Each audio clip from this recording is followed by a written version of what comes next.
This podcast is certified fresh. Freshmediaworks.com. Welcome to the Montgomery ISD Athletics Show, where each week we share conversations about everything that makes MISD athletics so great. Montgomery ISD, in partnership with families and community, will graduate all students with the knowledge, skills, and leadership necessary to thrive as productive and responsible citizens.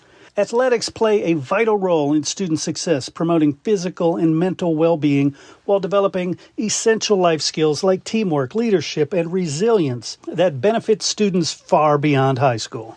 The Montgomery ISD Coaches Show is fueled by EAG Automotive, East Texas's MVP since 1977. With 8 locations and a winning lineup of new and pre-owned rides, they bring the heat with hometown hustle and high-performance service. EAG Automotive, where East Texas drives to win. With 60,000 fiber route miles across 20 states, we deliver reliable solutions. We prioritize customer service to build better relationships and a better Texas. Consolidated Communications. Let's build a better network.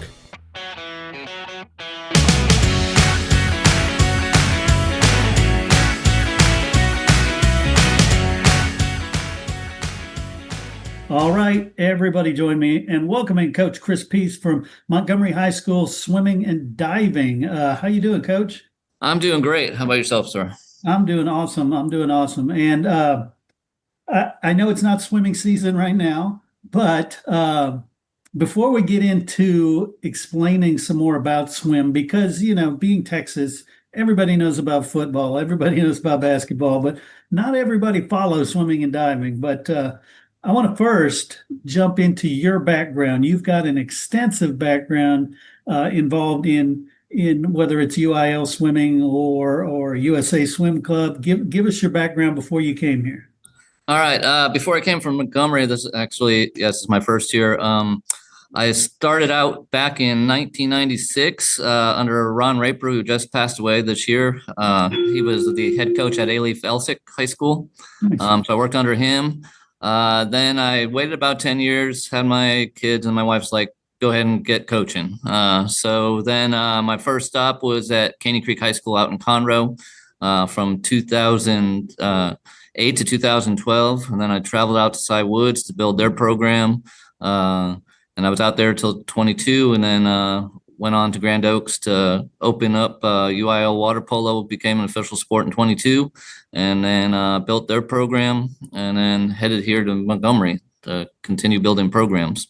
I love that. And talk about building a program, what it takes to build one, and then where Montgomery is in that evolution. I came here. There were 2 previous coaches out here at Montgomery, Bob Lieber and Dale Villamez. So kind of stepping into their role is going to be big. Montgomery girls won a state championship in 2019. And that was the last time the boys had been to state. So the program's down right now. We're small, but we're mighty. We're going to make some noise eventually in the next couple of years, but we're in a downswing right now, but going to try to, I was brought out here to build programs. Back to my Caney Creek days, they had a bunch of coaches. They were down to 8. And when I left it to go to Cy Woods, we got up to 65. Got out to Cy Woods, and they had run off all their year-round swimmers and stuff. So, and that goes into the club aspect of it, and brought all those guys back. We won our girls out. Cy Woods won 3 regional titles in a row. We won multiple district championships and things like that. But it takes, someone special to get out there and work with the kids, bring back trust. And that's what we're going to have to do here at Montgomery. Some trust, I guess, had been broken. So they brought me in to rebuild that trust, work with the club coaches. And myself, I've worked for multiple club teams, from the Woodland Swim Team to Tomball Area Swim Club to Blue Tide out in Kingwood, to NEHA, which services New Caney and Porter areas. So I'm looking forward to building this program. Nice. And so talk about the relationship between UIL swim and club swim because in some sports it's almost like a clashing of heads, and others it's more of a partnership. How does that work in the swimming and diving? Well, in the swim and diving, where we do have rules that we have to follow with UIL, but it just takes working with the club coaches. I go out and I meet with the club coaches. I set goals with my kiddos, and that's the first step is building a relationship with those club teams because they want them going to their meets and we want them going to their meets, and we got to watch the UIL 8-hour rule. So Yeah. it's a lot on the kids. I mean, our kids here. Speaking of my kids here at Montgomery, I mean, they're getting up at a 5:45 practice in the morning, going to school all day and then headed out for 2-3 hours of their own club teams practices and dry lands and things like that. And it takes a special kid to do that. And what's your philosophy on multi-sport athletes? I love it. I when I was at Cy Woods, I shared a lot with cross country. Those cross country kids, they came in, when they could, when their cross country coach would let them, and they'd finish up the cross country season. And they were actually in better shape than some of my swimmers were. So, it takes a lot of balancing, but I do have one cross country athlete that I'm looking forward to in a couple of weeks. I mean, she's Montgomery High School's top female runner. And so looking forward to when she can come join us. And she's also it's her senior year, so she's trying to do both. Nice. But there's benefits. A lot of it comes your track and your cross country benefits a lot, but there's other sports. I mean, I've been blessed with football players that have gotten concussions and their parents said, no more, you're swimming. So that's worked out to help us. Excellent. And talk to me about the season. When it all starts. I know we're talking regionals are in February, and so is state, right?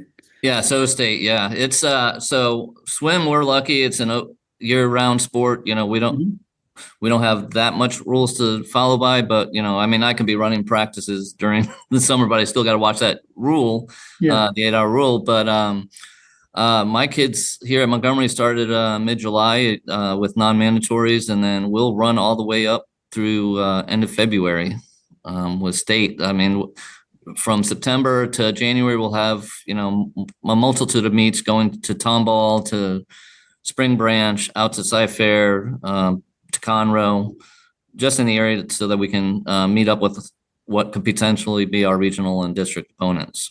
Got it. And then what about the growth of natatoriums at the high school level? Because it just seems like it's needed because so much goes on during the winter months.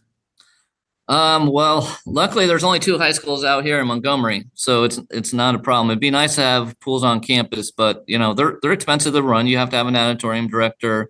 When I was out in Conroe, you got six 6A high schools out in Conroe ISD and trying to share space, and you're trying to do water polo in the same season from August to October.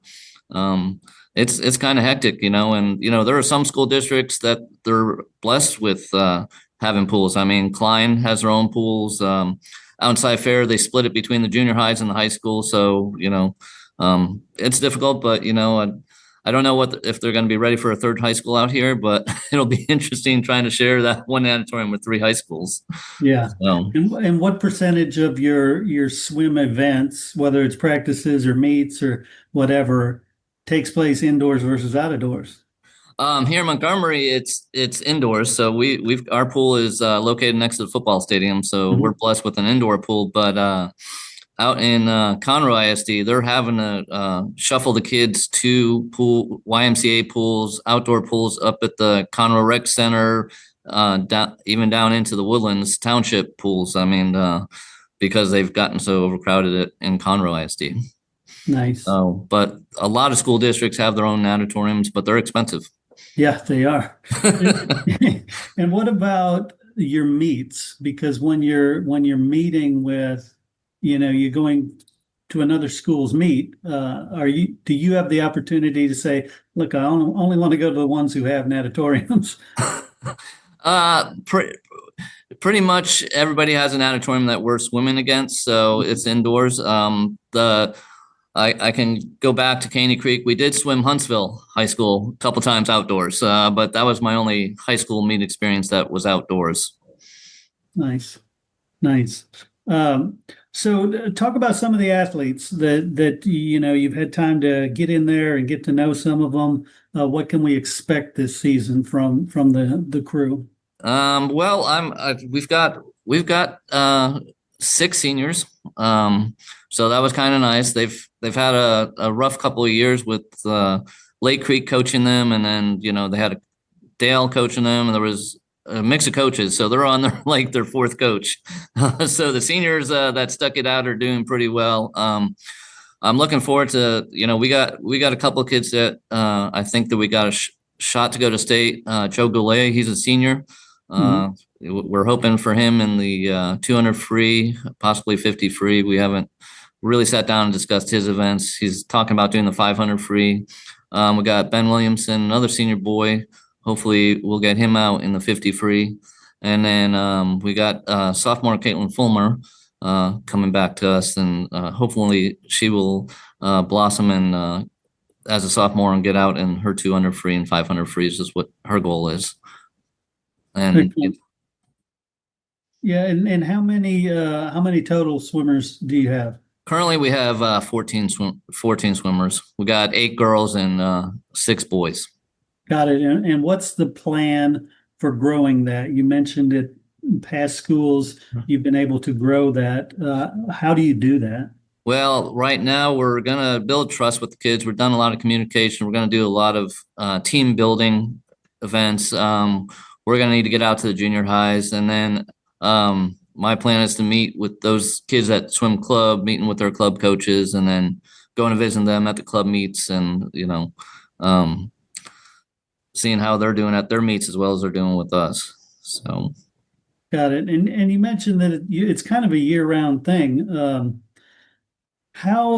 What does a schedule look like for you? I mean, does it go by the school year, or how do you determine that? So I'll start my kids with non-mandatories. In July, I can't require them to be there, but it's highly encouraged. And then, we had great participation out here at Montgomery. I was surprised. And, I'd only met them in May for a little bit, and I got my laptop and I'm like, hey kids, we're ready to go. Get your physicals. I'm opening up, and they were here. So these kids are going to go to July. Technically we don't start till August, really training. Right. I use the non-mandatories to get them back in the water, to get them in shape, teach them some new skills, see what their commitment level is, because it is a long season. We're going August to February, and then when they come back, we'll start getting into preseason things, working on stroke and technique, and then we progress into our endurance season. We progress into our speed season, and then our rest and taper phase come January and February. Got it. And then off season, we are back to the pool working on technique. We have run dry lands, a little bit more dry lands in the off season than we do in the regular season, because we just have that UIL rule bearing down on us with 8 hours, and then trying to encourage these kids to do extra, that we can compete against these other schools. Sure. In taking your raw swimmer to transitioning that person from that to the best they can be, what percentage would you say is technique versus building their athleticism? I would say it's about 80% technique. Nice. Yeah. I mean, you got a lot of work. I've got a swimmer that came in, freshman. Man, he's got a lot of work to do, but he's coming along really nicely. I mean, you've got to teach the basics, how to, from freestyle to backstroke to butterfly. There's a lot of different moving pieces. And, when you first start out with a swimmer, the backstroke and the freestyle is the easiest to learn as a freshman. Hopefully they'll catch on to the breaststroke next and then butterfly. There's just so many drills and different things that we can do with the kids to help them learn those strokes so they can be better athletes. I love it. Well, I tell you what, best of luck this season. I look forward to Appreciate it. hopefully having you check in again at some point during the school year. Coach Chris Pease, thank you so much. All right. Thank you.